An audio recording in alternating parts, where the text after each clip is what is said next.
is going on, ladies and gentlemen? My name is RECOIL and welcome to today's video. Now today, we're going to be doing another gun breakdown. Today we have a brand new weapon for you guys, and that is the Ripper. Now before we get too far into this video, I just want to say, as usual, if you're on Carnage, come check out my channel down in the description below. If you're on my channel, go check out Carnage. That link will be down in the description below as well. So, getting right into the weapon itself, some quick little notes on the gun. It was part of the Devastation DLC pack, which hasn't yet come out, but it was released to the Xbox Season Pass holders early this past week, March 6th. So, it's a very unique weapon and what we've seen so far in Call of Duty. And what I mean by that is the fact that it's not an AR, it's not an SMG, but rather it's a both. It's a true hybrid weapon that you can switch on the fly, and that feature alone gives it so much more dynamic to the gun itself. It's fairly easy to control and it has good mobility, so it can be very dependable. Now let's move on to the stats. I don't have the PC code for this, so I can't give you the exact numbers.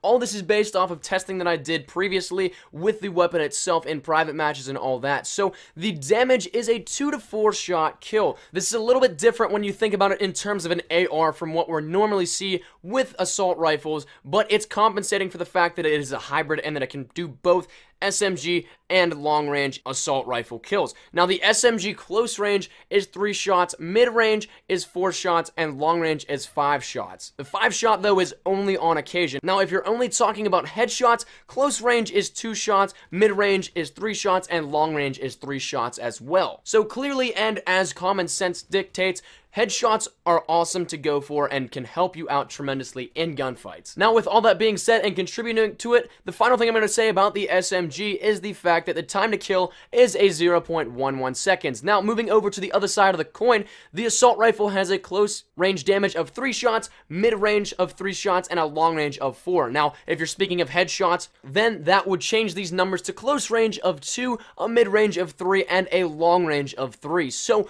that in itself does some damage and can rip your opponents apart. Now, keeping symmetrical with the SMG, the time to kill is a 0.15 seconds. Now, moving on to the multipliers, the head is a 1.5 times multiplier, the chest is a 1.1 times multiplier, and the body is a standard 1.0 times multiplier. Now, the range, though I haven't pulled the game code like I said earlier, the two guns seem very similar to the Bison and the SA-805. The SMG, the 2-shot kill range is right around the 10-meter area, and the 4-shot kill range is a 17-meter area. Now, the AR, it moves over to the 3 shots at 25, and a 4-shot kill at 40 meters. Now, the standard mag size is 32 shots. You can find yourself needing to reload a bit with the higher fire rate that this gun offers. So, 32 shots may not end up being enough for you. The rate of fire for this as an SMG is 900 RPM. That is the third highest of the SMGs, only behind the CBJ, MS, and the Bison. So, use that to your advantage how you will. I didn't quite yet figure out the exact number in which rapid fire brings the SMG rate up to, but the AR goes from a 600 RPM to a 720 with the rapid fire selected. Now, if you do not have rapid fire on, that brings the AR rate of fire down to the second lowest of all the assault rifles, only behind the MSBS, which is a burst. So, if you want to put it that way, it realistically is the slowest of all the automatic assault rifles. Now, moving into the reload speeds, the empty reload speed is 3 seconds flat, a full reload speed is 2.7 seconds, and a cancel is 1.8 seconds. As always, sleight of hand is going to help you out with those speeds, but these are pretty decent for gunfights that you could be getting into with the Ripper. So, the ADS time is a standard SMG time of 0.2 seconds, and the recoil is moderate as an SMG and low as an AR. As always, grip is an option for this, and when running an SMG, be sure you aim a tad lower than you intend to hit. Lead your shot a little bit. The recoil will pull you up and to the right with this, so the iron sights can be a pain, but like I said, leading your shot can help. The assault rifle side of it, it's not that noticeable. It is quite low with the AR selected, and it is a relatively stable and easy to control recoil when you do. Grip isn't even that necessary when you have the assault rifle selected. So that about does it for the stats of this weapon. Now, as always, we're going to close out with the things to run and my personal preference on the weapon. So the things to run, I would say muzzle brake and or grip. Those things are kind of interchangeable. You can determine which one you need on your class based on your preference. Rapid fire, though the gameplay doesn't show it off at all, I played around with it after getting the gameplay for this gun, and it is absolutely amazing. Yes, you burn through ammo pretty quickly with it, but it helps tremendously, especially in close quarters gunfights. Now, another thing I would run is definitely scavenger.